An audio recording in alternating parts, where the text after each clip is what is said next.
மீண்டும் ஜீவனோடு பாகம் 3 அத்தியாயம் 31 ஆதார வசனம் மத்தேயு 23:11 உங்களில் பெரியவனாயிருக்கிறவன் உங்களுக்கு ஊழியக்காரனாயிருக்க கடவன். ஒரு வாரத்திற்குப் பிறகு லெவ்வும் ரெபெக்காளும் முற்பிதாவாகிய ஏனோக்கை சந்தித்தனர்.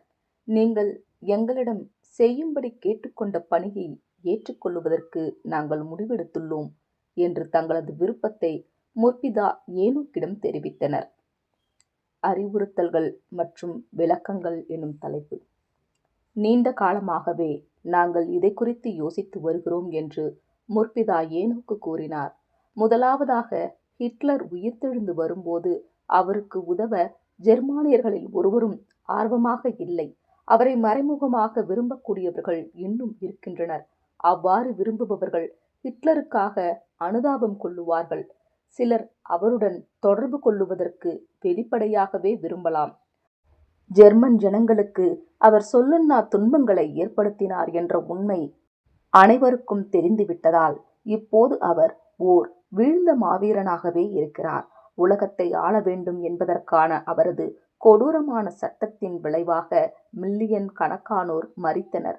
அவர் தன்னையே கட்டுப்படுத்த முடியாத ஒரு நபராகவே இருந்தார். பிறர் மீது வெறுப்பும் கோபமும் அவர் கொண்டிருந்தார். போரில் அவர் தோற்றுவிடுவார் என்பதை அவரது படை தளபதிகள் அறிந்திருந்தனர். அவர் வெற்றி பெறுவதற்கான நம்பிக்கை இல்லாத போதிலும் ஜெர்மன் இளைஞர்களின் வாழ்வை வீணாக்குகிறார் என்பதையும் அறிந்திருந்தனர். சரணடைவதற்கு பதிலாக ஹிட்லர் ஜெர்மனியின் கடைசி நபரை கூட இழப்பதற்கு தயாராக இருந்தார். இப்போது பிரகாசிக்கும் சத்திய வெளிச்சத்தில் அவர் ஒரு முட்டாளாகவே தெரிகிறார். இந்த பணியை செய்வதற்கு மற்றவர்களை கேட்டிருக்க முடியும். எங்களை மகிழ்விப்பதற்காக சிலர் தன்னார்வ தொண்டு செய்வதற்கு முன்வந்திருக்கலாம். வீடுகளை கட்டுவதில் சிக்கல்கள் ஏற்படாது. அவைகளை சுலபமாகவே கட்டி முடித்து விடலாம். தான் செய்த பாவங்களால் பாதிப்படைந்தவர்களை எதிர்கொள்ளுவதற்கு பயந்து வாழ்பவராகவே ஹிட்லர் இருப்பார். ஏனென்றால் தன்னுடைய வழியில் குறுக்கிடும் யார் மீதும் அவர் பரிதாபம் காட்டியதில்லை. சிறிதளவு கூட இரக்கமில்லாமல் தனது சொந்த ஜனங்களையே கொன்றிருந்தார். அநேக சர்வாதிகாரிகள் நடந்து கொள்வதைப் போலவே அவரும் மற்றவர்களின் கழுத்தை அறுப்பதின் மூலமும் முதுகில் குத்துவதின் மூலமுமே அதிகாரத்தில் உயர்ந்த நிலையை எட்டியிருந்தார் என்று முற்பிதா யோவான் தெரிவித்தார். உலக சரித்திரத்தில் ஹிட்லரைப் போல வேறு எந்த ஒரு தலைவரும் ஒரு தேசத்தினை இந்த அளவு மதிமயக்கி தனக்கு சாதகமாக இருக்கும்படி வைத்திருந்தது இல்லை. மத ரீதியாகவும் சிலரை பொறுத்தவரை இது ஒரு சாதாரணமான காரியமாகவே இருந்தது. ஏனெனில் அவர்கள் பரலோக ஸ்தானம் தங்களுக்கு மட்டுமே உரியது என்று மற்றவர்களை மதிமயக்கி வைத்திருந்தனர். தங்களுக்கே எல்லாவிதமான அதிகாரங்களும் கொடுக்கப்பட்டிருக்கிறது என்ற கற்பனையை கொண்டிருந்தவர்கள் ஜீவனுக்கு திரும்பும் போது கடுமையான சிக்கல்களை சந்திக்க நேரிடும்.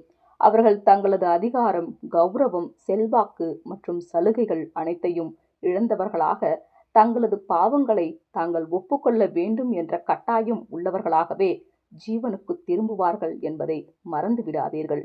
மற்றவர்களால் போற்றப்பட்டதிலிருந்து மற்றவர்களால் இழிவாக கருதப்பட்டது வரை அனைத்தையும் உணர்ந்தவர்களாகவே ஜீவனுக்குள் திரும்புவார்கள். கர்த்தருடைய வழிகள் அனைவருக்கும் சமமானவை என்பதை நினைவில் கொள்ளுங்கள் என்றார். அவர்கள் இருவரும் நாங்கள் யூதர்கள் என்பதை தெரிந்து கொண்டால் அவர்களுக்கு உதவுவதிலிருந்து எங்களை திருப்பிச் செல்ல வேண்டும் என்று கோரிக்கை எழுப்ப மாட்டார்களா? அவர்களது வாழ்க்கையில் அவர்களுக்கு இருந்த குணாதிசயமான வெறுப்புணர்ச்சியோடேதான் அவர்கள் ஜீவனுக்கு திரும்புவார்கள். கல்லறையில் உறங்கிக் கொண்டிருந்த வேளையில் அவர்களுக்கு மாற்றங்கள் ஏற்பட வாய்ப்பில்லை அல்லவா என்று லெவ் கேள்வி எழுப்பினான். உண்மைதான், அவர்கள் கல்லறையில் இருக்கும்போது மாறியிருக்க முடியாது என்று முற்பிதா ஏனோக்கு ஒப்புக்கொண்டார். இருப்பினும் அவர்கள் மரிப்பதற்கு முன்பாகவே அவர்களின் சதித்திட்டங்கள் மற்றும் கொடூரமான காரியங்களே அவர்களை சிதைத்து சாம்பலாக்கியதை தங்களது கண்களுக்கு முன்பாகவே அவர்கள் கண்டிருக்கிறார்கள். ஹிட்லரின் தளபதிகள் ஜெர்மனியிலிருந்து தப்பிப்பதற்காக சாதாரண ஜனங்களின் உடைகளை அணிந்து கொண்டு தப்பித்தனர். ஹிட்லருடைய ராஜ்யம் அழிவுக்கு உள்ளாகியிருந்தது. மேலும் சரணடைவதற்கு அவர் மறுத்தது ஜனங்களின் மீது இன்னும் பேரழிவினை கொண்டு வந்தது என்பதை அநேகர் அறிந்து கொண்டனர். வீரர்கள் போர் நெறிமுறைகளை மீற அறிவுறுத்தப்பட்டிருந்தனர். மற்றும் தனது புகழ்பெற்ற ஆரிய இனம் எப்படியேனும் வெற்றி பெற்றுவிடும் என்ற நம்பிக்கையில் ஹிட்லர் பல ஜெர்மானியர்களை அழித்துவிட்டார். அது மட்டுமல்லாமல் தான் செய்ததை ஒப்புக்கொள்ள விரும்பாத தைரியமில்லாத கோழை அவர். ஹிட்லர் மற்றும் ஈவா இருவருமே தற்கொலை செய்து கொண்டனர். ஜனங்களில் பலர் அவர்களை வெறுத்தனர். செம்படையால் தாங்கள் தெருக்களில் இழுத்து செல்லப்படுவோம் என்று நன்கு அறிந்திருந்ததால் அவர்கள் தற்கொலை முடிவிற்கு வந்தார்கள் என்றார். சரிதான், சில நேரங்களில் நாம் எவ்வாறு இறக்க விரும்புகிறோம் என்பதை நாமே தேர்ந்தெடுப்பது போன்ற காரியமாகவே இந்த நிகழ்வு இருக்கிறது. பற்றி எரிந்து கொண்டிருக்கும் ஒரு கட்டிடத்தினுள் ஜன்னலின் அருகில் நின்று கொண்டிருக்கும் ஒரு நபர் ஜன்னலில் இருந்து குதித்து இறந்தால் நாம் அதை தற்கொலை என்று கூற மாட்டோம். அவனுக்கோ அல்லது அவளுக்கோ தங்களது மரணம் குதிப்பதினால் நிகழ வேண்டுமா அல்லது நெருப்பினால் சுட்டெரிக்கப்பட்டு நிகழ வேண்டுமா என்பதை தீர்மானிக்கும் வாய்ப்பு இருக்கிறது. ரோமானியர்களின் கைகளில் சிக்கி சித்திரவதைப்பட்டோ அல்லது சிலுவையில் அறையப்பட்டோ மெதுவான மரணத்திற்குள் செல்வதை விட உடனடி மரணமே சிறந்தது என்றுதானே யார் வேண்டுமானாலும் நினைப்பார்கள். தற்கொலையை அதனாலேயே அவர்கள் தேர்ந்தெடுத்தனர். அதனாலேயே அவர்கள் சரணடைவதற்கு மறுத்து தங்கள் மானத்தை காப்பாற்றிக் கொண்டனர். ஹிட்லர் தப்பித்துக் கொள்ளுவதற்கு எளிமையான வழிமுறையை தேர்ந்தெடுத்ததாக நான் நினைக்கிறேன். அவர் செய்த குற்றங்களை சந்திப்பதற்கான வாய்ப்பை உயிர்த்தெழுதல் ஏற்படுத்தி கொடுக்கும் என்று அவர் அறிந்திராததினாலேயே அவ்வாறு செய்திருக்கிறார். ஒருவேளை பெர்லினை அமெரிக்கர்கள் கைப்பற்றியிருந்தால் ஹிட்லரும் ஈவாவும் அவர்களிடம் சரணடைவதற்கு சாத்தியமாகியிருக்கலாம். ஆனால் அவ்வாறு நடக்கவில்லை. ரஷ்யா பெர்லினை கைப்பற்றியது. ரஷ்யர்கள் மிதமான தண்டனைகளை தங்களுக்கு அளிக்கப் போவதில்லை என்பதை அவர்கள் அறிந்திருந்தார்கள். ரஷ்யர்கள் இரக்கத்துடன் செயல்படுவதற்கான மனநிலையில் இல்லை என்று லெவ் கூறினார். சிறந்த ஒப்புமை லெவ் என்று முற்பிதா யோவான் தொடர்ந்தார்.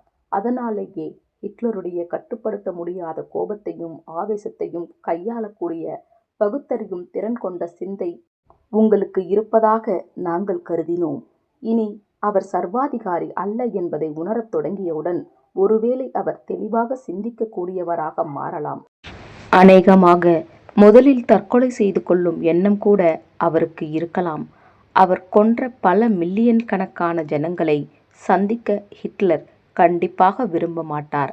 அவருடைய எண்ணங்களின்படி அவரை பொறுத்த வரையில் உலகில் நடந்த அனைத்து தீமைகளுக்கும் காரணமானவர்கள் யூதர்களே.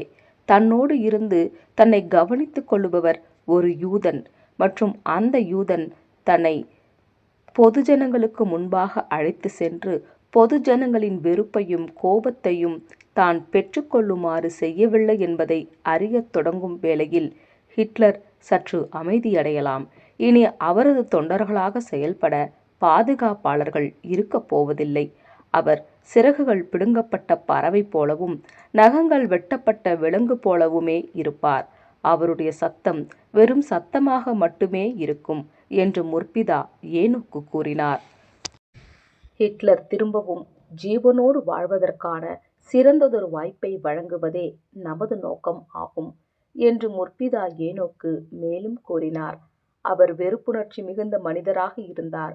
அதனால் அவரது நிலை பரிதாபகரமானதாகவே இருந்தது. அவர் அதிகாரம் செலுத்துபவராகவும் ஒருவரின் முழுமையான அன்பையும் கவனத்தையும் தான் மட்டுமே பெற்றுக்கொள்ள விரும்புகிறவருமாகவே இருந்தார்.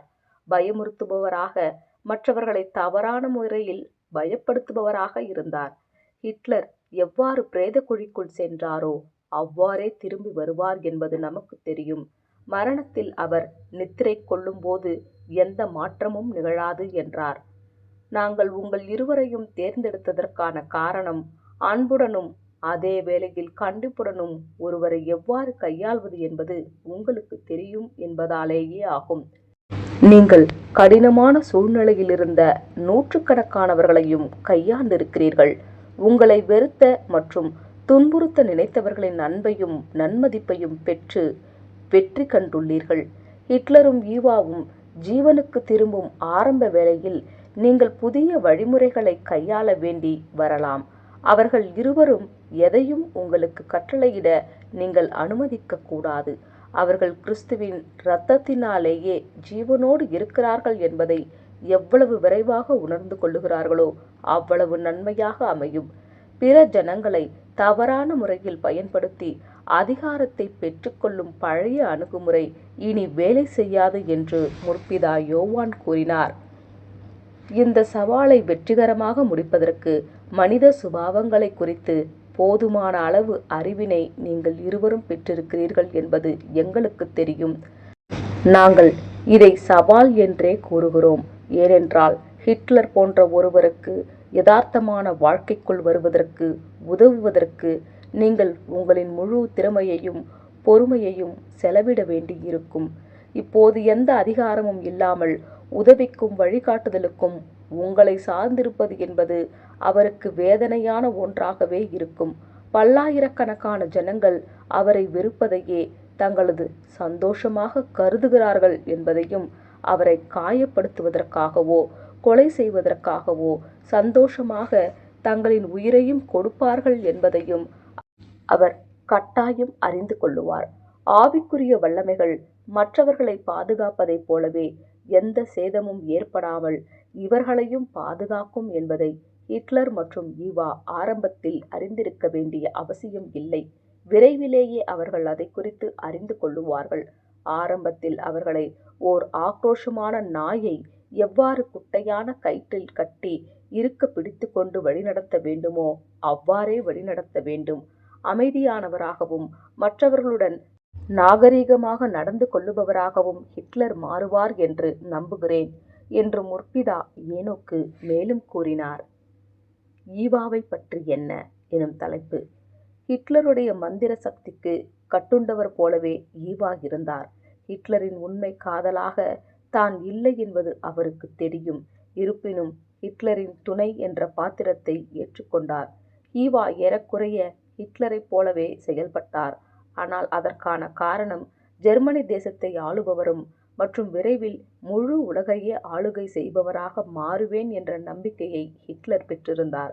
இத்தகைய நம்பிக்கையை பெற்றிருந்த மனிதருடன் இணைந்து இருப்பதின் மேல் உண்டான கவர்ச்சியே ஈவாவை அவ்வாறு செய்ய தூண்டியது. கெலி என்ற பெண்ணே ஹிட்லரின் வாழ்க்கையில் அவரது காதலியாக இருந்தவர் என்பது ஈவாவிற்கு தெரியும். கெலி இளவயது பெண்ணாக இருந்தார். அதிகாரம் மிக்க அரசியல் பிரமுகரின் ஆதரவில் இருப்பதை கெலி விரும்பாமலும், அவர் இளம் வயதுடைய ஆண்களுடன் உல்லாசமாக இருப்பதையே அதிகம் விரும்பினார். இது ஹிட்லர் கெலியின் மீது பொறாமை கொள்ளுவதற்கான காரணமாக அமைந்தது. ஆனால் அவர் கெலியை முழு நேரமும் கண்காணிப்பதற்காக எஸ்ஏ நாசி அமைப்பை சேர்ந்தவர்களை பணியில் அமர்த்தினார். கெலி தான் சிக்கிக்கொண்டதாக உணர்ந்தார். ஒருமுறை ஹிட்லர் வேறு ஒரு இடத்திற்கு பயணம் செய்து கொண்டிருந்த போது கெலி வீட்டை விட்டு வெளியேறுவதற்கு ஹிட்லர் தடை விதித்திருந்தார்.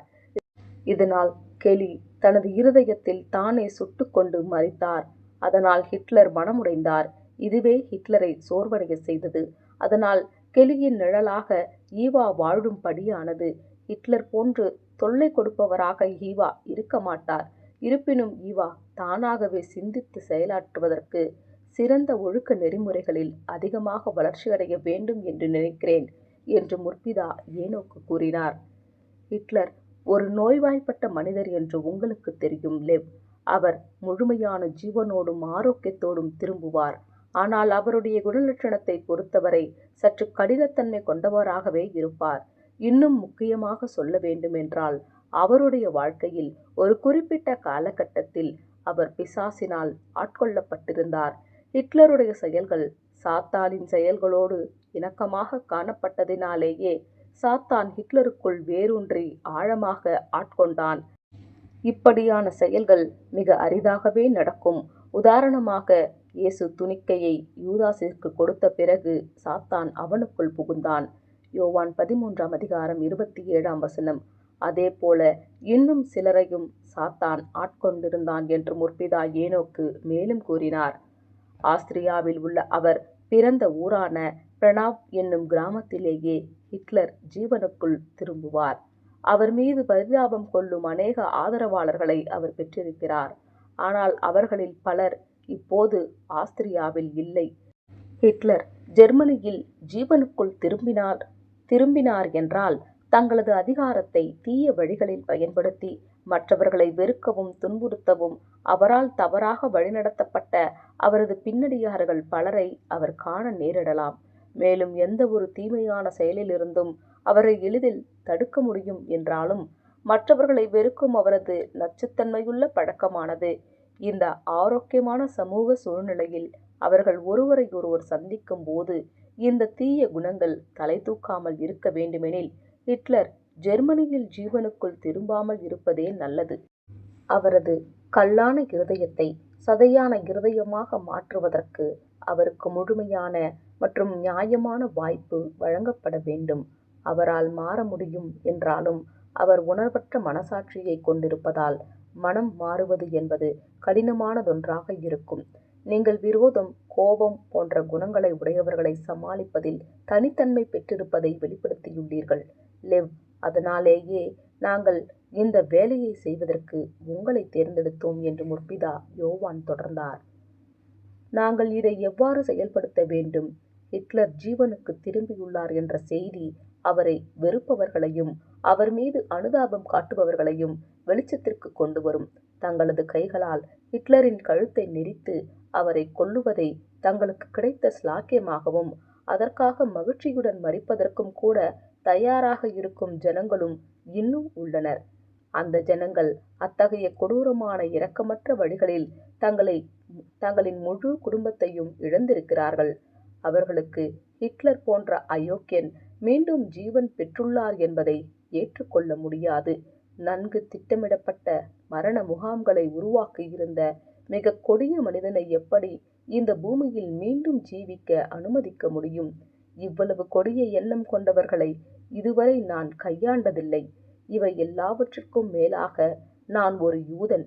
இதை அவர் அறிந்து கொள்ளும் போது கோபத்தில் அவரது இரத்த நாளங்கள் வெடிக்க நேரிடலாம் என்று லெவ் தன் கேள்விகளை முன்வைத்தான். லெவ், நீங்கள்தான் அவரது வீட்டை கட்ட உதவினீர்கள் என்பதை ஹிட்லர் அறிந்து கொள்ளும் போது அவர் உங்களுக்கு கடமைப்பட்டுள்ளதாக எண்ணுவார். அவருக்கான வீட்டை இரகசியமாக கட்டுவதாக இருந்தால் பல தன்னார்வலர்களை அவர் பெற்றிருக்கக்கூடும் என்பது உண்மைதான். என்றாலும் இப்படிப்பட்ட மோசமான நபருக்காக வீட்டினை கட்ட முன்வந்தது ஆணா அல்லது பெண்ணா என்பதை அறிந்து கொள்வதற்கும் சிலர் விரும்புவார்கள். அதைப் போலவே நீங்கள் ஒரு யூதன் என்று ஈவா பிரான் சந்தேகிக்க மாட்டார். சிறிது நாட்களுக்காவது சந்தேகிக்க மாட்டார். என்ன நடந்தது என்பதையும் நாசி திட்டத்தை சேர்ந்தவர்கள் எவ்வளவு கீழ்த்தரமாக செயல்பட்டார்கள் என்பதையும் அவர் அறிந்திருக்கிறார். ஹிட்லர் பதவிக்கு வந்தவுடன் அவர் முதலில் செய்தது வைமர் குடியரசின் ஆட்சியை முடிவுக்கு கொண்டு வந்ததே என்பது அவருக்கு தெரியும். அனைத்து சட்ட திட்டங்களையும் விட தானே உயர்ந்தவர் என்று ஹிட்லர் தன்னை கற்பனை செய்திருந்தார். ஆனால் தேவன் தன் சொந்த நீதியை கொண்டு ஆளுகை செய்கிறார் என்பதை அவர் மறந்திருந்தார். இப்படிப்பட்ட கொடூரமான மனிதனால் எப்படி அனைத்து சட்டங்களும் தனக்கு கீழ்ப்பட்டிருக்க வேண்டும் என்று விரும்ப முடியும்? இதுவே இரக்கமற்ற பேரரசர்கள் மற்றும் அரசர்களின் ஆளுமைத்தன்மையாக இருந்தது. இருதயத்தில் சற்றேனும் பெருந்தன்மை கொண்ட யாரொருவரும் இத்தகைய தீய செயல்களை செய்ய முடியாது. அவர்கள் சாத்தானோடு இணக்கத்தில் இருந்தார்கள் என்று அவர்களுக்கு தெரியும். தங்களுடைய தீய செயல்களை ஒத்துக்கொள்ள வேண்டும் என்ற நிலை வரும்போது தங்களை மறைத்து கொள்ளவே அவர்கள் விரும்புகிறார்கள். சொல்லப்போனால் இன்னும் கூட அநேகர் தங்களது தீய செயல்களை ஒத்துக்கொள்வதிலிருந்து தங்களை மறைத்துக் கொள்ளுகிறார்கள் என்று முற்பிதா ஏனோக்கு கூறினார். அனைவருமே தங்களது கடந்த காலத்திலிருந்து இவ்வளவு பெரிய மாற்றத்திற்குள் உடனடியாக வர முடியாது. அவர்கள் தோல்வியுற்றால் அது உங்களுடைய தவறு அல்ல. பாவங்களை ஒத்துக்கொண்டு தேவனுடைய மன்னிப்பை பெறுவதற்கும் ஹிட்லரது தீய செயல்களால் மறைத்த பல பில்லியன் கணக்கானோரின் மன்னிப்பை பெறுவதற்கும் ஒரு நியாயமான வாய்ப்பை வழங்குவதற்கு மட்டுமே நீங்கள் பொறுப்பாவீர்கள். ஹிட்லரை போன்றவர்கள் ஆரம்பத்திலேயே புதிய சூழலுக்கு கண்டிப்பாக எதிர்த்து நிற்பார்கள் என்பது உங்களுக்கு முன்பே தெரிந்த ஒரு காரியமாகத்தான் இருக்கிறது. அவர்கள் இடைவிடாது பொய் கூறுபவர்களாகவும் ஜனங்களை துஷ்பிரயோகம் செய்பவர்களாகவும் மிகவும் பெருமை வாய்ந்தவர்களாகவும் தங்களது தீய செயல்களை ஆதரிக்காத எவருக்கும் அக்கறையோ இரக்கமோ காட்டாதவர்களாகவும் மொத்த சீரழிவுக்கும் முடிவாக இருந்தனர். ஹிட்லர் தன்னுடைய குடும்ப பெயரான ஸ்கில் குரூப்பர் என்ற பெயரிலேயே உயிர்த்தெழுவார். விரைவிலேயே அவர் ஹிட்லர் என்பது தெரிய வரும். ஆனால் இவ்வாறு உயிர்த்தெழுவது புதிய சூழ்நிலைக்குள் தன்னை புகுத்திக் கொள்வதற்கு ஹிட்லருக்கு வாய்ப்பாக அமையும். நாம் அனைவரும் அறிந்தபடி ஒருவர் ஜீவனுக்கு திரும்பும்போது அவருக்கு சில சரிசெய்தல்கள் அவசியம். அனைத்தும் புதியதாகவும் பழக்கம் இல்லாததாகவும் இருக்கும். கூறப்போனால் பூரணராக இருந்த எங்களுக்கே புதிய உலகத்தின் தொழில்நுட்பத்தோடு இணங்குவதற்கு சில நாட்கள் ஆனது என்று முற்பிதா யோவான் தொடர்ந்தார். லெவ்வும் ரெபெக்காலும் சில நாட்களில் கிளம்புவதற்கு தயாராகும்படி கேட்டுக்கொள்ளப்பட்டனர். அவர்கள் முதலில் தங்களது முந்தைய வேலைகளில் ஏற்பட்டிருக்கும் சிக்கல்களை சமாளிப்பதற்கு செல்லுவார்கள். லெவ்வின் பணியானது தொழில்நுட்ப திட்டங்களை சரியான நேரத்தில் பெற உதவுவதும், புதியதாக தலைமை ஏற்றிருக்கும் அவர் ஒரு முதலாளியாக செயல்படாமல் ஜனங்களுடன் இணைந்து ஒரு குழுவாக பணியாற்றுவதற்கும் கற்றுக் கொடுப்பதாக இருக்கும். ரெபெக்காள் பல்வேறு செயல்பாடுகளில் உண்டாயிருந்த சிக்கல்களை சரிசெய்து அவர்களுக்கிடையே ஆன உறவினை மேம்படுத்த உதவ வேண்டும். இருப்பினும் இப்பணிகள் அவர்களது முக்கிய பணிகள் அல்ல. இந்த இலக்குகளை அவர்கள் நிறைவேற்றியவுடன் ஹிட்லர் மற்றும் ஈவாவிற்கான வீடுகளை கட்ட தொடங்குவார்கள். அவர்கள் இருவரும் ஒரே இடத்தில்தான் உயிர்த்தெழுவார்கள். ஹிட்லர் மற்றும் ஈவா இருவரும் சந்திப்பதை சில நாட்கள் தள்ளி போட வேண்டியிருக்கும். அறிவியல் நிலையத்தை மீண்டும் பார்வையிடல் எனும் தலைப்பு. அனைவரிடமும் விடைபெற்ற பிறகு லெவ்வும் ரெபெக்காலும் இஸ்ரேலுக்கு பறந்தனர். ஒருவரும் அவர்கள் எங்கு செல்லுகிறார்கள் என்பதை பற்றி எதுவும் கேட்காதது அவர்களுக்கு நிம்மதியாக இருந்தது. பிரான்ஸ் ஸ்லீச்சர் அவர்களை விமான நிலையத்திலிருந்து அழைத்து செல்வதற்காக வந்திருந்தார். இவர்களை மீண்டும் சந்தித்ததில் அவர் மகிழ்ச்சியுடன் இருந்ததை காண முடிந்தது. சென்ற முறை வந்தபோது லெவ் தங்கியிருந்த ஹோட்டலுக்கு அவர்களை ஸ்லீச்சர் அழைத்து சென்றார். மறுநாள் காலையில் ரெபெக்காளை அழைத்து செல்வதற்கு அறிவியல் நிலையத்திலிருந்து ஒருவர் வந்தார். லூயிஸ் விக்னெட் தான் இங்கு மதகுருவாக இன்னும் செயல்படுகிறாரா என்று எண்ணியவாறு லெவ் தேவாலயத்தை அடைந்தான். அவன் உள்ளே நுழைந்ததும் பலர் அவனை அடையாளம் கண்டு கொண்டு அவனை வரவேற்றனர். அந்த வரவேற்பு அன்பான வரவேற்பாக இருந்தது. வழிபாட்டு சேவை தொடங்கிய போது லூயிஸ் விக்னெட் அங்கு மதகுருவாக சேவை செய்யவில்லை என்பது லெவ்விற்கு தெரிய வந்தது. அவன் அதை குறித்து எதுவும் கேட்காமல் துதிப்பாடல்களில் இதயபூர்வமாக கலந்து கொண்டான். அப்போது அங்கு இருந்த மதகுரு மிக சிறந்த பேச்சாளராக இருந்தார். அவர் கற்றிருந்த சத்திய வார்த்தைகளில் வேரூன்றி இருப்பவராக காணப்பட்டார். வழிபாட்டு சேவை அருமையாகவும் ஊக்கம் அளிக்கக்கூடியதாகவும் இருந்தது. அருமையான சேவைக்கு நன்றி கூறுவதற்காக லெவ் அவரிடம் சென்றார். இவர்தான் லெவ் ஆரோன் என்று ஒருவர் என்னிடம் கூறினார். உங்களை மீண்டும் இங்கு வரவேற்கிறேன். இதுவரை உங்களை புகழ்வதைப் போல வேறொருவரை இவர்கள் புகழ்வதை நான் கேட்டதில்லை. என்னுடைய பெயர் ஆண்ட்ரூ கான்ஸ் என்றார். உங்களை சந்தித்ததில் மகிழ்ச்சி ஆண்ட்ரூ. லூயிஸ் விக்னெட்டிற்கு என்ன ஆயிற்று? நான் இங்கிருந்து கிளம்பும்போது அவர்தான் இங்கு வழிபாட்டு சேவை நடத்தினார் என்று வினவினான். அவருடைய வழிபாட்டு சேவையை விரும்பும் ஆதரவாளர்களை அவர் இழந்து கொண்டே போனார். அதனால் யாரோ ஒருவர் தனக்கு தண்ணீரில் விஷம் வைத்து கொடுத்து விட்டதாக அவரே பொய்யாக குற்றம் சாட்டிவிட்டு வெளியேறிவிட்டார். அவர் அநேக தேவாலயங்களில் வழிபாட்டு சேவையை நடத்துவதற்காக மற்றவர்களின் ஆதரவை பெற முயன்றார். ஆனால் அது வெற்றிகரமாக ஒருபோதும் அமையவில்லை. அவர் இப்போது எந்த ஒரு வழிபாட்டு சேவைக்கும் செல்லுவதில்லை மற்றும் ஜனங்கள் அவருடைய தலைமைத்துவத்தை விரும்பாததால் சற்று விரக்தி அடைந்துள்ளார் என்றார். ஓ, அவர் ஜான் ரெயின்ஹார்ட் என்பவரை தோற்கடித்தே வெற்றி பெற்றிருந்தார். ஜான் ரெயின்ஹார்ட் மிக சிறந்த மதகுரு. ஜான் இப்போது வேறு ஒரு தேவாலயத்தில் வேலை செய்து கொண்டிருக்க வேண்டும் என்று நினைக்கிறேன். உங்களுக்கு அவரை தெரியுமா என்று லெவ் கேட்டான். தெரியும். அவர் தேவனை அறிந்த மனிதர். தேவனுடைய வார்த்தைகளை நன்கு கற்று அறிந்தவர். அவர் தற்போது பணிபுரியும் தேவாலயம் இந்த பகுதியில் மிக பெரியது மற்றும் வளர்ந்து வரும் தேவாலயம் ஆகும். லூயிஸ் விக்னெட் முன்னாள் போதகர்களின் குழுவுடன் இணைந்து சில வீட்டு பிரார்த்தனைகளை நடத்துகிறார் என்று கேள்விப்பட்டேன். அவர்களில் ஒருவரும் மதகுரு என்ற அந்தஸ்தை பெறுவதில் வெற்றியடையவில்லை. அதனால் அவர்கள் தங்களுடைய சொந்த விருப்பத்தின் பேரிலான கூட்டங்களை நடத்துவதை தேர்வு செய்துள்ளனர். சில முன்னாள் போதகர்களின் பிரச்சனை என்னவென்றால் அவர்கள் அநேகரை தவறாக வழிநடத்திவிட்டார்கள் என்ற உண்மையை ஏற்றுக்கொள்ளாததே ஆகும். அவர்கள் தேவனுக்கு சேவை செய்வதாகவே நினைத்தாலும் இந்த அற்புதமான திரும்ப கொடுத்தலின் காலங்களை பற்றின ஆசீர்வாதங்களை குறித்து அவர்களில் யாரும் ஜனங்களுக்கு கற்பிக்கவில்லை. தேவனின் திட்டம் என்ன என்பதில் அவர்கள் தெளிவாக இல்லை என்பதை அவர்கள் ஒப்புக்கொள்வதில்லை. ஒருவேளை இனி ஒப்புக்கொள்ளலாம் என்றார்.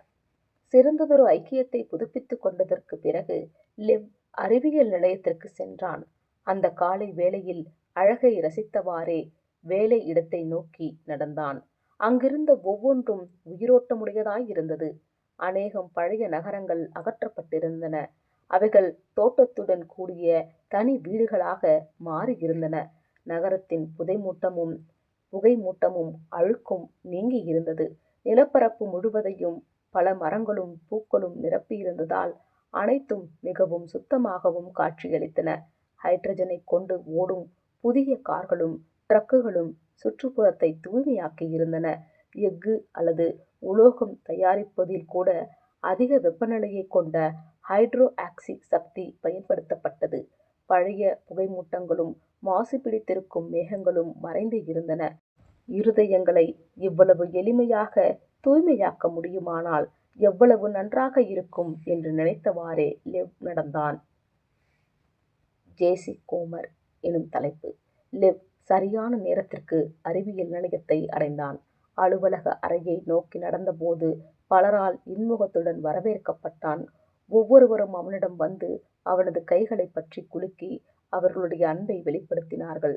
சுமார் அரை மணி நேரத்திற்கு பிறகு வரவேற்பு நிறைவு பெறத் தொடங்கியது. அதன் பின்பாக லெவ் பொதுக்கூட்டத்திற்கு அழைப்பு விடுத்தான். லெவ் மீண்டும் வந்திருப்பதில் பிரான்ஸ் லீச்சர் மகிழ்ச்சியுடன் காணப்பட்டார். லெவ் முன்பு அவரை கவனித்து பார்த்திருந்ததினால் பிரான்சிற்கு எவ்வாறு ஒரு நபரை கையாளுவது என்று தெரியும் என்பதை லெவ் அறிந்திருந்தான்.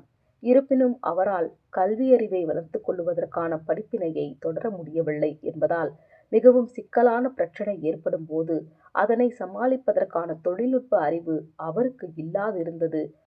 அவரது உதவியாளர் ஜெஸ்ஸி கோம்ரே தொழில்நுட்ப தேவைகளை சந்திப்பதில் முதலிடத்தை பெற்றிருந்தார். அதனால் அவர் முதலாளியாகுவதற்கு விரும்பினார். மேலும் அவர் ஜனங்களை முரட்டுத்தனமாக நடத்தினார்.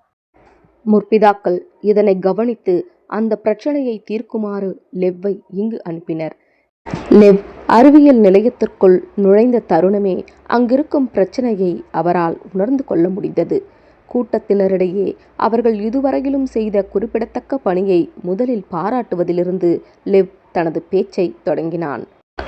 அனைத்து விசுவாசிகளிடமும் காணப்பட வேண்டியதொன்றான ஆசாரியத்துவத்தை பற்றி மார்ட்டின் லூத்தர் பிரசங்கித்த போது அது அவருடைய காலத்தில் இருந்த மத உலகத்தை ஆட்டம் காண செய்தது என்பது உங்களுக்கு தெரியும்.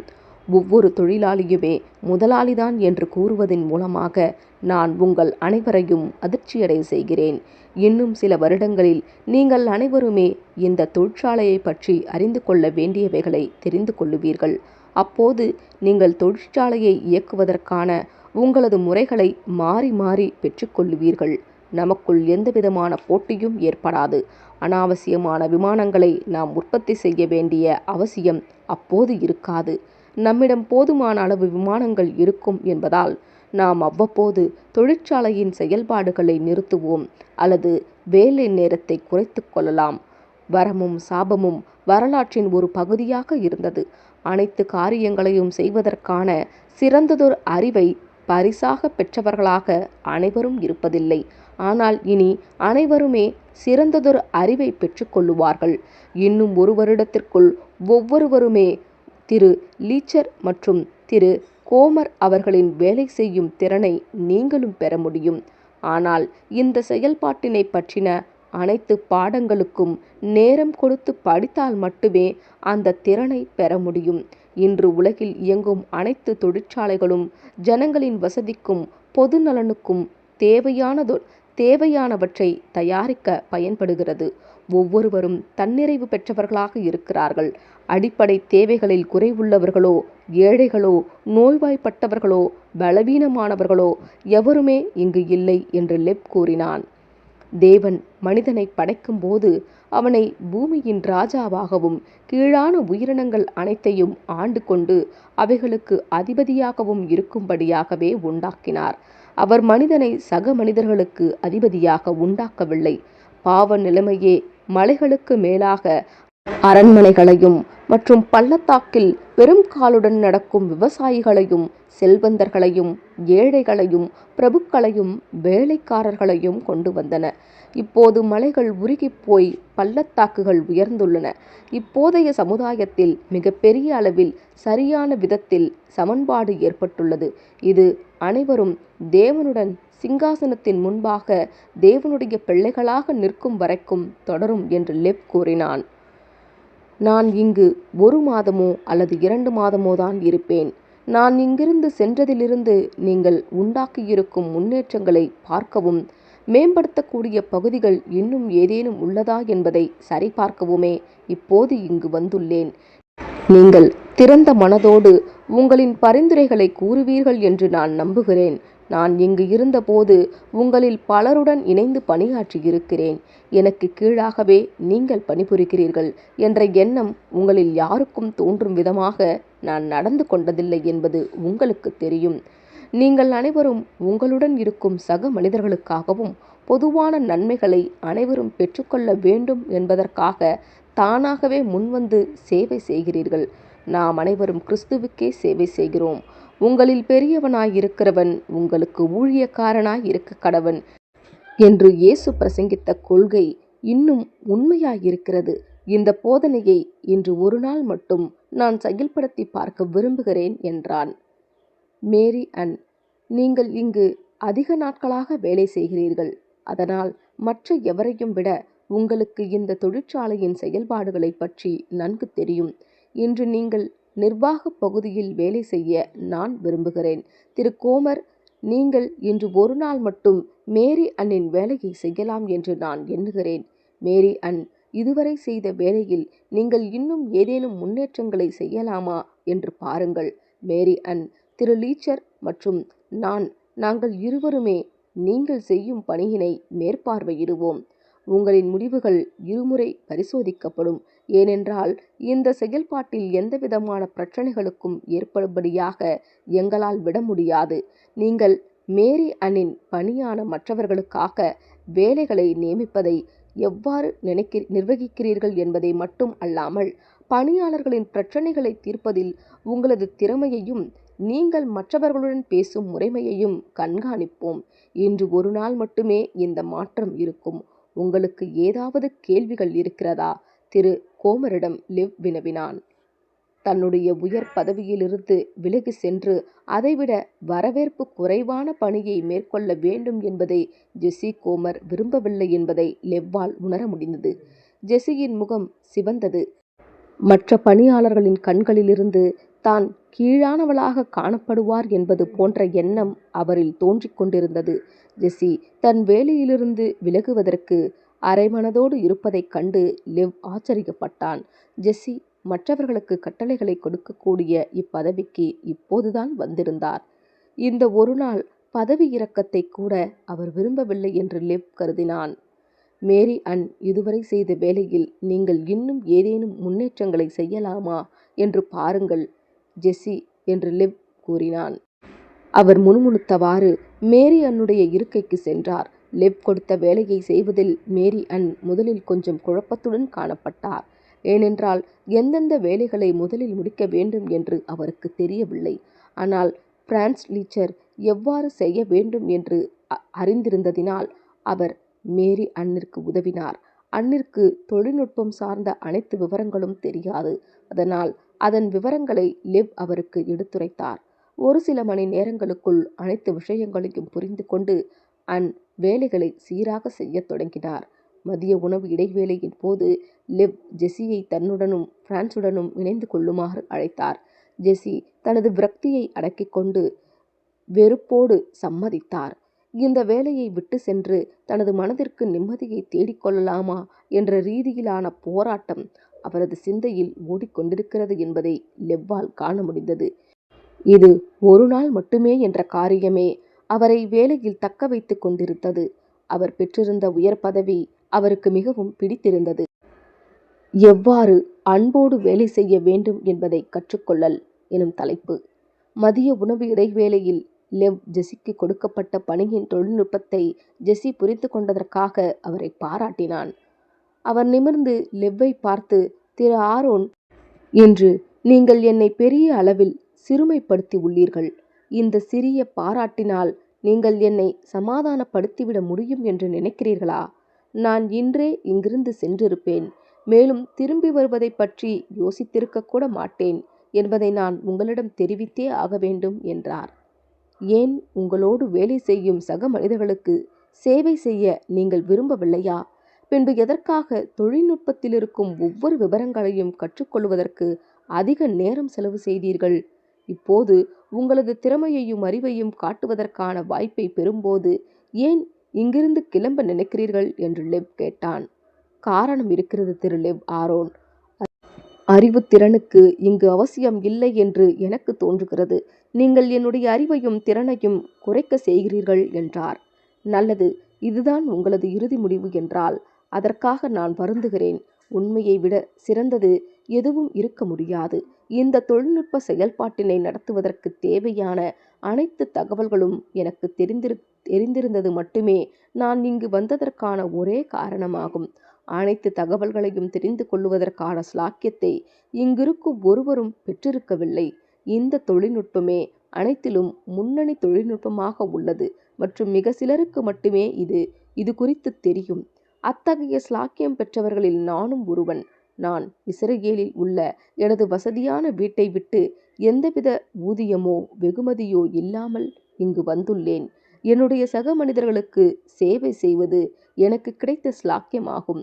திரு லீச்சர், உங்களிடமோ அல்லது இந்த செயல்பாட்டில் இருப்பவர்களிடமோ எப்போதாவது நான் இரக்கமற்றவனாகவோ அல்லது நியாயமற்றவனாகவோ நடந்திருக்கிறேனா என்று லீச்சரை பார்த்து லெவ் கேட்டான். கண்டிப்பாக இல்லை லெவ். நியாயமற்றவனாக இரக்கமற்றவனாக நான் தான் உங்களிடத்தில் நடந்திருக்கிறேன். ஆனால் என் தவறிலிருந்து நான் பாடம் கற்றுக்கொண்டேன்.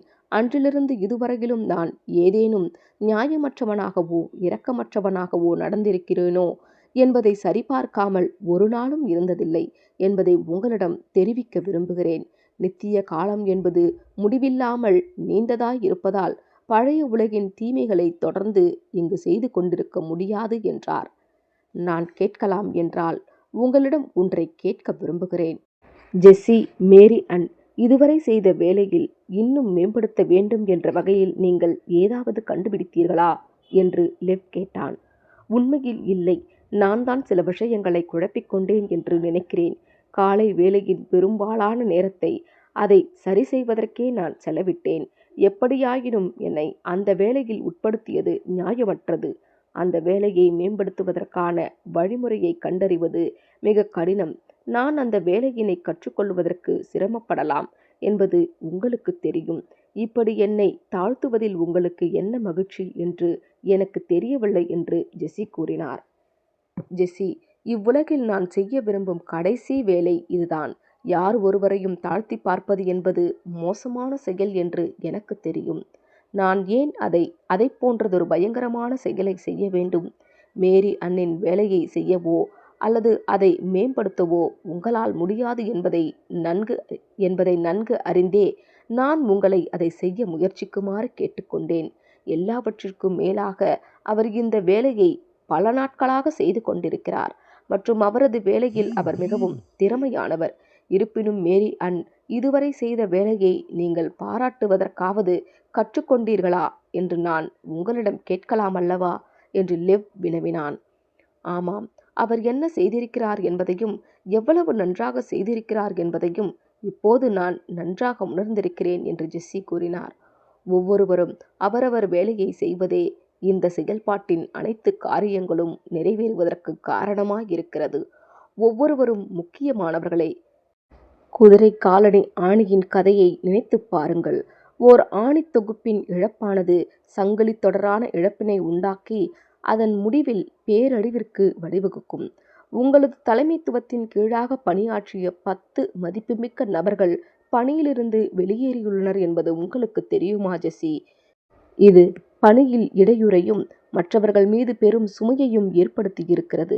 இந்த வேலைகளை செய்வதற்கு தகுந்த அறிவு கூர்மையானவர்களை, திறமையானவர்களை கண்டுபிடிப்பதற்கு சில காலங்கள் எடுக்கும். ஜனங்கள் நாளுக்கு நாள் அதிக அறிவுத்திறன் உள்ளவர்களாக மாறிக்கொண்டிருந்தாலும் உடனடியாக அறிவுத்திறனை பெற்றுக்கொள்ளும் நபர் ஒருவரும் நம்மிடம் இல்லை. மேலும் ஒரே நாளில் உடனடியாக ஒருவரது அறிவுத்திறனை நாம் மேம்படுத்தவும் முடியாது. ஜெஸ்ஸி, உங்கள் தலைமைக்கு கீழாக பணியாற்றிய 10 நபர்கள் இந்த ஆலையிலிருந்து ஏன் வெளியேறினார்கள் என்று இப்போது உங்களால் கூற முடியுமா என்று லெவ் வினவினான். பொறுப்பினை ஏற்றுக்கொள்ளுதல் எனும் தலைப்பு. ஜெஸ்ஸி எச்சிலை விழுங்கியவாறு, அது எனக்கு எப்படி தெரியும்? அவர்கள் வேண்டாம் என்று வெளியேறி செல்வதற்கான சுதந்திரம் அவர்களுக்கு இருக்கிறது. அவர்கள் அனைவரும் தன்னார்வ தொண்டு செய்பவர்கள்தானே. அவர்கள் செல்கிறோம் என்று கூறினால் நான் என்ன சொல்ல முடியும் என்றார். நல்லது, பணியிலிருந்து விலகும் போது அவர்கள் உங்களிடம் என்ன சொன்னார்கள் என்று லெவ் கேட்டான். சரி, நான் உங்களிடம் உண்மையை கூறுகிறேன். அநேகர் இங்கே அவர்கள் பெற்றுக்கொள்ளும் எரிச்சலூட்டும் சூழ்நிலைகள் தங்களுக்கு தேவையில்லை என்றனர். சிலர் அவர்களது பரிந்துரைகளும் கண்ணோட்டங்களும் மதிக்கப்படுவதாக அவர்களால் உணர முடியவில்லை என்றனர். இன்னும் சிலர் இந்த இடத்திலிருந்து வெளியேறினால்தான் தங்களால் மூச்சுவிட முடியும் என்பது போன்ற நொண்டி சாக்குகளை கூறிவிட்டு வெளியேறினர். இதற்கான பொறுப்பினை நான் ஏற்றுக்கொள்ள வேண்டும் என்று நினைக்கிறேன். நான் ஒரு சுமூகமான உறவு வைத்துக்கொள்ளும் விதமான செயல்பாட்டாளர் அல்ல என்று எனக்கு தெரியும். ஜனங்களுடன் தொடர்பு வைத்துக் கொள்வதிலும் அவர்களை கையாள்வதிலும் குறைவான திறன் பெற்றவனாகவே இருந்திருக்கிறேன். நான் கூறிய அல்லது செய்த ஏதாவது ஒரு காரியம் அவர்களை கஷ்டப்படுத்தியிருந்தால் அதற்காக மன்னிப்பு கேட்டுக்கொள்ளுகிறேன். அவர்கள் இங்கு தொடர்ந்து வேலை செய்வதற்கு எனது மன்னிப்பு மட்டும் போதுமானதாக இருக்காது என்றான். முதல் நபர் வெளியேறிய போதே இங்கு நம்முடைய வேலையில் சிறிதளவிலான சலசலப்பினை ஏற்படுத்தியது. ஆனால் ஒருவர் பின் ஒருவராக வெளியேறிய தொடங்கிய போது நான் எனது கட்டுப்பாட்டை இழந்து கொண்டிருப்பதை உணர்ந்தேன். அவர்கள் இல்லாமல் என்னால் இந்த வேலையை செய்ய இயலுமா என்ற விரக்தியும் பதற்றமும் அடைந்தேன். நான் அவர்களுடன் நடந்து கொண்ட விதத்தின் காரணமாகவே அவர்கள் பணியிலிருந்து வெளியேறுகிறார்கள் என்பதையும் நான் உணர்ந்து கொண்டேன் என்றார். ஊழியர்களுடன் தனிப்பட்ட முறையில் தொடர்பு கொள்ளுதல் போன்ற உங்களால் முடியாத அனைத்து காரியங்களையும் பிரான்ஸ் கையாளுவதற்கு நீங்கள் ஏன் அனுமதிக்கவில்லை? பணியாளர்களை கையாளுவதில் அவர் கைதேர்ந்தவர் என்பது உங்களுக்கு தெரியும் தானே. யாரையும் எரிச்சலூட்டாமல் அவரால் திட்டமிடல்களை செய்ய முடியும் மற்றும் மற்ற பணியாளர்களுடன் சுமூகமான உறவை தக்க வைத்துக் கொள்ள அவரால் முடியும் என்று லெவ் கூறினான். பிரான்ஸ், இந்த சூழ்நிலையை கையாளுவதற்கு நான் அனுமதித்திருந்திருக்க வேண்டும். நான் தலைக்கணம் பிடித்தவனாக இருந்திருக்கிறேன் என்று நான் நினைக்கிறேன். இவ்வளவு பெரிய செயல்பாட்டினை கையாளும் வாய்ப்பு எனக்கு கிடைத்திருப்பது இதுவே முதல் முறை என்று உங்களுக்கு தெரியும். தொழில்நுட்ப காரியங்களில் நான் பெற்றிருந்த எனது புத்தி கூர்மையே என்னை முதலாளி என்ற பொறுப்பிலிருந்து தகுதியுள்ளவனாக்கியது என்று நான் நினைத்தேன் என்று ஜெஸ்ஸி கூறினார். முதலாளி என்று யாரும் இனிமேல் இங்கு இல்லை ஜெஸ்ஸி. அவர்கள் பழைய உலகத்தோடு மறைந்து விட்டனர். நீங்களோ ரபி என்று அழைக்கப்படாதிருங்கள். கிறிஸ்து ஒருவரே உங்களுக்கு போதகராயிருக்கிறார். நீங்கள் எல்லோரும் சகோதரராயிருக்கிறீர்கள். மத்தேயு 23:8.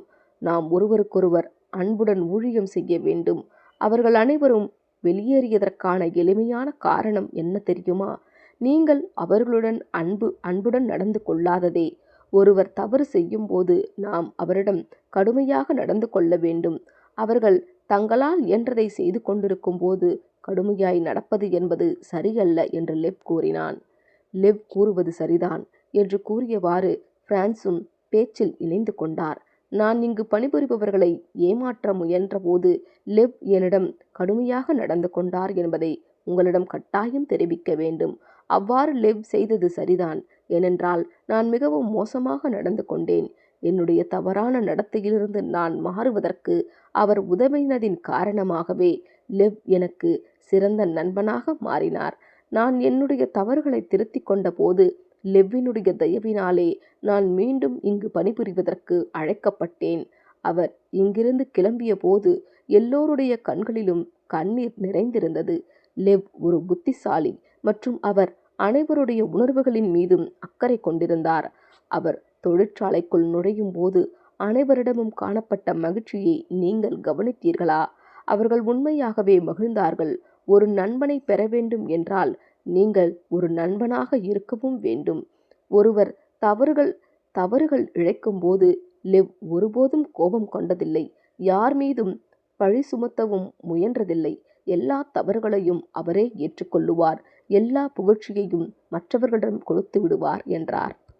ஜெஸ்ஸி தன்னுடைய சுயத்தை விட்டுவிடவும் தான் மற்றவர்களிடம் மோசமாக நடந்து கொண்டதையும் முதன்முறையாக உணர ஆரம்பித்தார். லிவ் மற்றவர்களோடு எவ்வாறு பழக வேண்டும் என்பதை நான் சரியாக அறிந்து கொள்ளவில்லை. ஆனால் நான் அதை அறிந்திருக்க வேண்டும் என்று நினைக்கிறேன். எனக்கு எதிராக அடுக்கி வைக்கப்பட்டிருந்த குற்றச்சாட்டுகளுக்கான ஆதாரங்களிலிருந்து எப்படி என்னை நான் காத்துக்கொள்வது என்பதிலேயே நான் கவனமாக இருந்தேன். அதனாலேயே என் மீதான குற்றங்களை புறந்தள்ளிவிட்டேன் என்பதை நான் அறிவேன். நான் செய்தது தவறு என்று எனக்கு தெரியும்.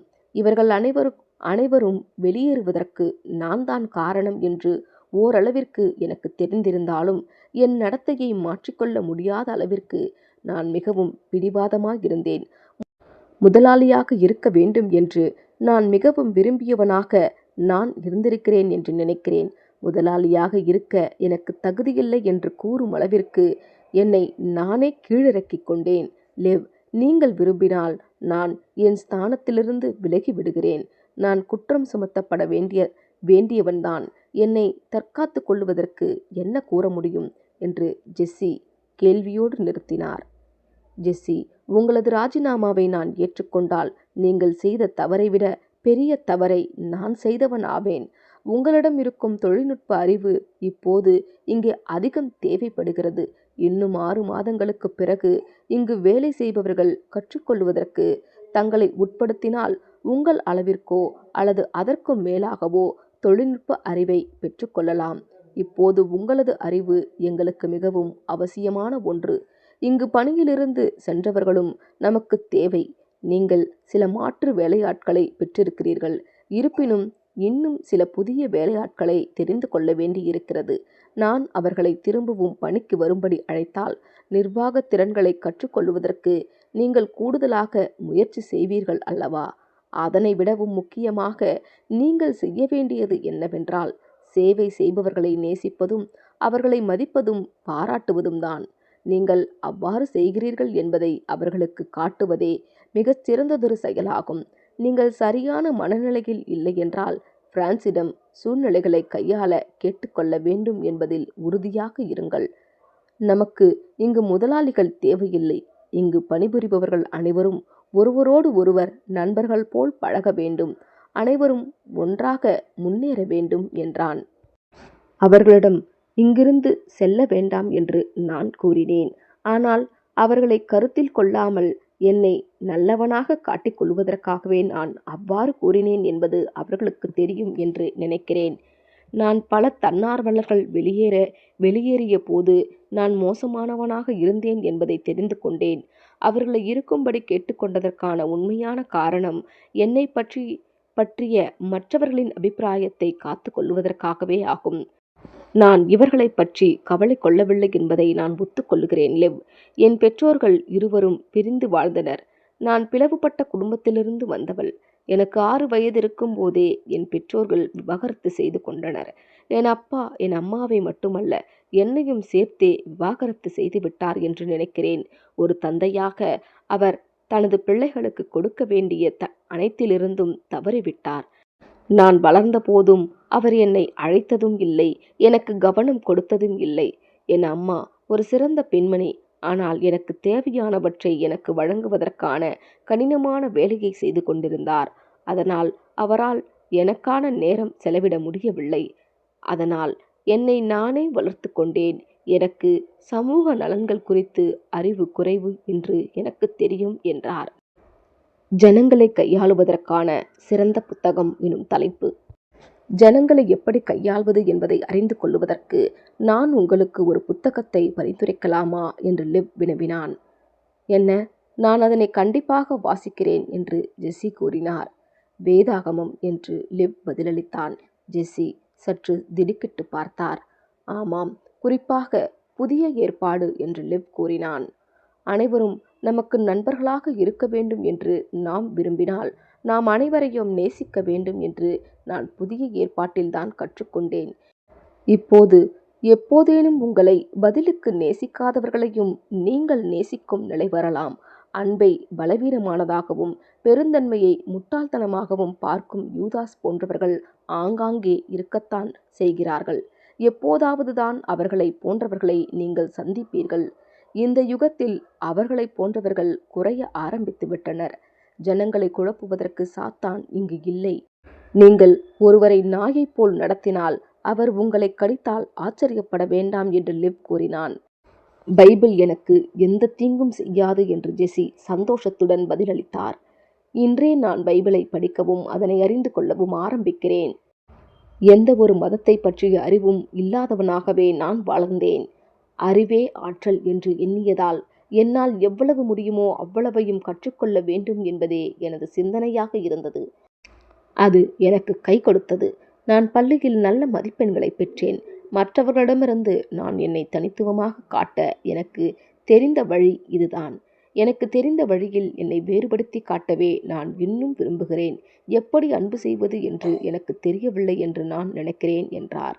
1 கொரிந்தியர் 13 வாசியுங்கள் என்று லிவ் கூறினான். நான் ஒரு யூதனாகவே வளர்க்கப்பட்டேன். என் வாழ்நாளில் நான் அந்த புத்தகத்தை படித்ததே இல்லை. பழைய ஏற்பாட்டை தான் படித்திருக்கிறேன். யூதர்கள் புதிய ஏற்பாட்டை படிப்பதில்லை. அந்த புத்தகத்தில் அன்பு பற்றிய அதிகாரத்தை படித்தபோது அது என் வாழ்க்கையில் மூடப்பட்டிருந்த ஜன்னலை திறந்தது. அன்றிலிருந்து என் வாழ்க்கையில் முன் எப்போதும் இல்லாத அளவிற்கு வெளிச்சம் அதிகமாகியது என்றான். 1 மணி நேரத்திற்கு மேலாக நடைபெற்ற வெளிப்படையான பேச்சுவார்த்தையையும் மதிய உணவினையும் ஒன்றாக நிறைவு செய்தனர். இன்று மதியத்திலிருந்தே பணியிலிருந்து சென்றவர்களை அழைத்து பேச முடிந்தால் பேசுகிறேன். அனைத்து காரியங்களும் மீண்டும் சீராக இயங்குவதற்கு அவர்கள் நமக்கு அவசியம் என்று லிவ் கூறினான். அந்த வாரத்திற்குள்ளாகவே வேலையிலிருந்து வெளியேறிய 10 தன்னார்வ தொண்டு செய்பவர்களை லெவ்வால் தொடர்பு கொள்ள முடிந்தது.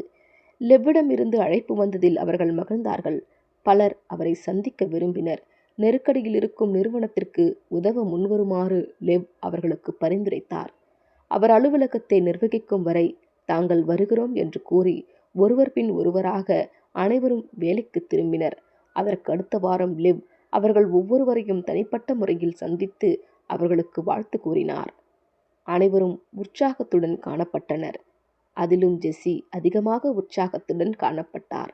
அவர்கள் திரும்பவும் வருகை புரிவதை வரவேற்கும் விதமாக கேக்குகள் மற்றும் குளிர்பானங்களுடன் 1 மணி நேரம் தங்களது மகிழ்ச்சியை பகிர்ந்து கொண்டனர்.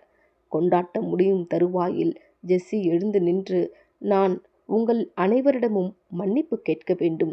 பணியிலிருந்து விலகி சென்று மீண்டும் வந்திருப்பவர்களிடம் மட்டுமல்ல, என்னுடைய அன்பற்ற நடத்தையை பொறுத்து கொண்டு இப்போது பணியில் இருப்பவர்களிடமும் நான் மன்னிப்பு கேட்டுக்கொள்கிறேன். மற்றவர்களின் உணர்வுகளை புரிந்து கொள்ளாதவனாகவே நான் இருந்திருக்கிறேன். அதற்காக நான் உண்மையிலேயே வருந்துகிறேன். நீங்கள் என்னை மன்னிப்பீர்கள் என்று நம்புகிறேன் என்றார். தொழில் ரீதியான சரியான உதவிகளை பெற ஆரம்பித்தவுடன் வேலையில் காணப்பட்ட பிரச்சனைகள் குறைய ஆரம்பித்தன. 1 மாதத்திற்குள்ளாகவே உற்பத்தியும் அதன் தரமும் கூட பழைய நிலைக்கு திரும்பியது. வேலையின் அனைத்து பணிகளிலும் மற்றும் தீர்க்கப்படாத பிரச்சனைகள் உள்ள ஒவ்வொரு இடத்திற்கும் லெவ் ஜெஸ்ஸியை தன்னுடன் அழைத்து சென்றார். அதில் சம்பந்தப்பட்டிருக்கும் குழுவினருடன் லெவ் எவ்வாறு உரையாடுகிறார் மற்றும் பிரச்சனைகளை சமாளிப்பதில் அவர்களை எவ்வாறு ஈடுபடுத்துகிறார் என்பதை ஜெஸ்ஸி கற்றுக்கொண்டார். ஒருவன் எவ்வளவுதான் அறிந்திருந்தாலும் மற்றவர்களுக்கு ஆலோசனை கொடுத்து அவர்களை வழிநடத்துவதில்தான் ஞானம் இருக்கின்றது என்பதை ஜெஸ்ஸி கற்றுக்கொண்டார். அநேகர் நுண்ணறிவு கொண்டவர்களாகவும் புத்திசாலித்தனமாகவும் தீர்வை கொண்டு வருபவர்களாகவும் இருந்ததைக் கண்டு ஜெஸ்ஸி ஆச்சரியம் அடைந்தார். பிரானாவுக்கு செல்வதற்கான நேரம் எனும் தலைப்பு. லெவிற்கு கொடுக்கப்பட்ட நேரம் முடிவடையும் தருணம் வந்தபோது வேலைகளை எவ்வாறு வெற்றிகரமாக செய்து முடிப்பது என்பதை விளக்கி காட்டியதற்காக ஜெஸ்ஸி லெவிற்கு நன்றி கூறினார். ஆலோசனைகளின் தேவையையும் ஒருவருக்கொருவர் உதவுவதின் அவசியத்தையும் ஜெஸ்ஸி உணர ஆரம்பித்திருந்தார். தன்னிச்சையாக செயல்படுவதை ஜெஸ்ஸி நிறுத்தியிருந்தார். குழுவாக சேர்ந்து செயல்படுபவராக மாறியிருந்தார். தன்னுடைய பெருமையை பொறுமையோடு சகித்து கொண்டிருந்த பிரான்ஸை பாராட்டவும் கற்றுக்கொண்டார். லெவ்வினுடைய இந்த பணி முடிவுக்கு வந்தது. அவன் எந்த பணியை செய்வதற்காக ஐரோப்பாவிற்கு வந்தானோ அந்த வேலையை செய்ய திரும்புவதற்கான நேரம் வந்தது. சக ஊழியர்களிடம் லெவ் விடை பெற்று கொண்டான். அது அன்பின் விருந்தாகவும் அவர்களுடைய அன்பு உண்மையிலேயே கனிவுடனும் இருந்தது. ஜெஸ்ஸி முன்வந்து லெவ்வை தழுவிக்கொண்டார். அவர் இடைவிடாது தனது நன்றியை லெவ்விடம் தெரிவித்தார். லெவ் பிரான்சினுடைய காரை பயன்படுத்துவதற்கு பிரான்ஸ் ஏற்பாடு செய்திருந்தார். அது ஹைட்ரஜனை எரிசக்தியாக கொண்டு செயல்படும் ஒரு புதிய வாகனம். அதை ஓட்டுவதற்கு மகிழ்ச்சியாக இருந்தது. அருகிலுள்ள இடங்களுக்கு செல்லுவதற்கு ஒரு வாகனம் அவசியம்தான் என்பது போல் லெவ் உணர்ந்தான். ஆஸ்திரியாவிலிருந்து பிரானாவை நோக்கி லெவ் மெதுவாக காரை செலுத்தினான். அவன் எதற்காக அங்கு செல்கிறான் என்பதை குறித்து ஒருவரும் அவனிடம் கேட்காமல் இருந்ததற்காக லெவ் நன்றியோடு காணப்பட்டான். ஒருவிதமான தயக்கத்துடன் தன்னுடைய புதிய பணியை செய்வதற்காக லெவ் கிராமப்புறங்களின் அழகை ரசித்தவாறு மெதுவாக காரை செலுத்தினான். இதனைத் தொடர்ந்து வரும் 32வது அத்தியாயத்தை அடுத்த பாகத்தில் காணலாம். ஆமேன்.